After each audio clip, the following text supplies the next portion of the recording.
नमस्कार, मैं हूँ वैशाली शेट्टी। मैं पायल शुक्ला। आप देख रहे हैं 24 न्यूज। आइए एक नजर डालते हैं अब तक की 25 बड़ी खबरों पर। महाराष्ट्र में लगातार बढ़ रहे हैं कोविड-19 के मामले। पिछले 24 घंटे में 76 नए केस आए सामने। मुंबई में सबसे अधिक 27 मामले किए गए दर्ज। महाराष्ट्र में एक्टिव कोरोना मरीजों की संख्या बढ़कर हुई 425। जनवरी से अब तक राज्य में 7 कोरोना मरीजों की हो चुकी है मौत। स्वास्थ्य विभाग ने अस्पतालों को दिए पुख्ता इंतजाम करने के निर्देश।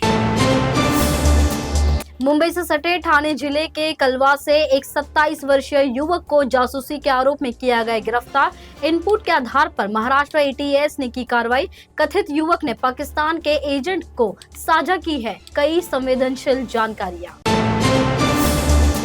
थाने से गिरफ्तार 27 साल के रवि वर्मा को लेकर हुए चौंकाने वाले खुलासे। एटीएस के मुताबिक आरोपी ने पाकिस्तान एजेंट को भारतीय नौसेना के 14 जहाजों और पनडुब्बियों की जानकारी की थी साझा। राष्ट्रपति कांग्रेस पार्टी को लेकर शिवसेना यूबीटी के सांसद संजय राउत ने किया बड़ा दावा। कहा, एनसीपी के नेता प्रफुल्ल पटेल और सुनील तटकरे कर रहे हैं अजित पवार और शरद पवार के एक साथ आने का विरोध। शिवसेना यूबीटी के सांसद संजय राउत के दावे पर बोले एनसीपी नेता सुनील तटकरे। कहा, दोनों पवार के साथ आने और एनसीपी के दोनों गुटों की विलय पर नहीं हो रहा है कोई विचार। दहेज प्रताड़ना से तंग आकर जान देने वाली वैष्णवी के पति शशांक हगवनी की मुश्किलों में हुआ कई इजाफा। फर्जी कागजात के जरिए बंदूक का लाइसेंस हासिल करने को लेकर शशांक और उनके भाई के खिलाफ दर्ज हुआ मुकदमा। मुंबई की वाकोला पुलिस स्टेशन ने एक कैब ड्राइवर को 22 साल की छात्रा के साथ छेड़छाड़ के आरोप में किया गिरफ्तार।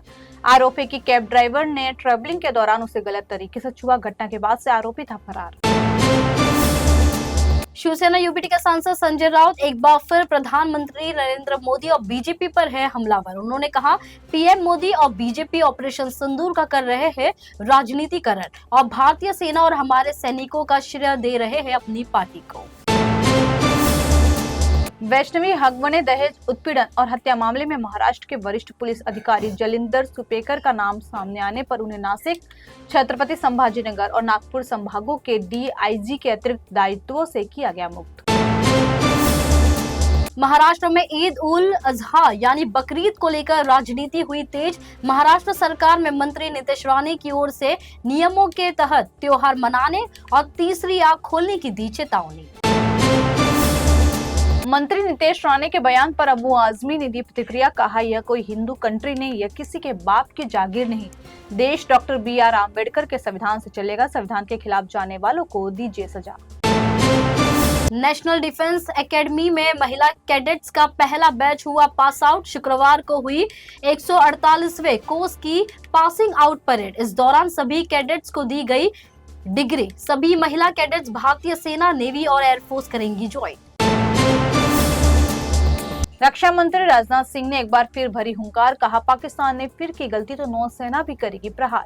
भारतीय नौसेना के स्वदेशी विमानवाहक पोत INS विक्रांत पर पहुंचकर नौसैनिकों को किया संबोधित।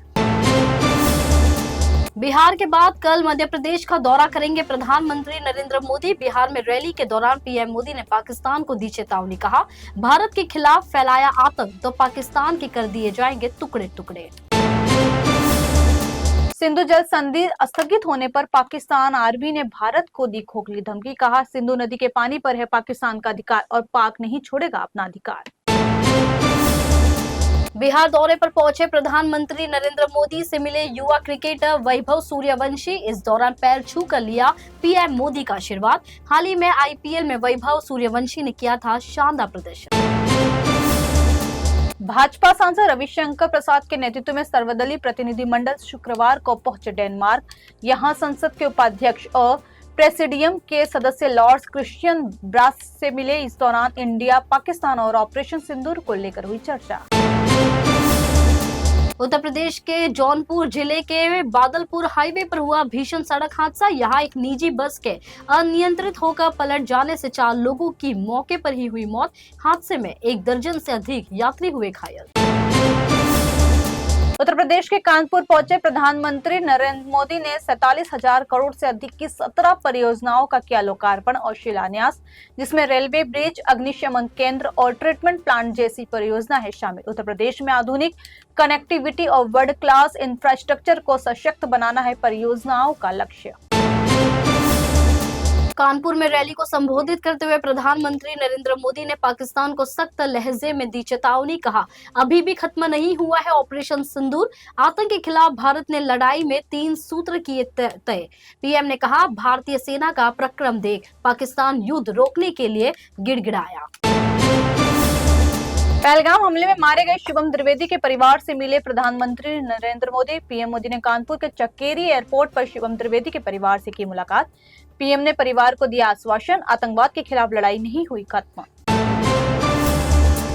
कर्नाटक में पीडब्ल्यूडी इंजीनियरों के तबादले को लेकर सीएम सिद्धरमैया और डिप्टी सीएम डीके शिवकुमार के बीच टकराव की स्थिति। शिवकुमार ने तबादलों और आपत्ति जताते हुए आदेश रद्द करने को कहा। हालांकि मुख्यमंत्री की ओर से इस आपत्ति का नहीं आया कोई जवाब।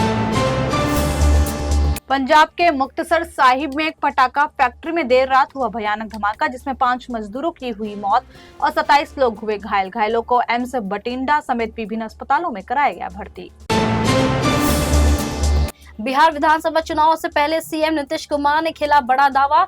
अगड़ी जातियों के लिए बनाया विकास आयोग। भाजपा नेता महाचंद्र प्रसाद सिंह को बनाया गया आयोग का अध्यक्ष।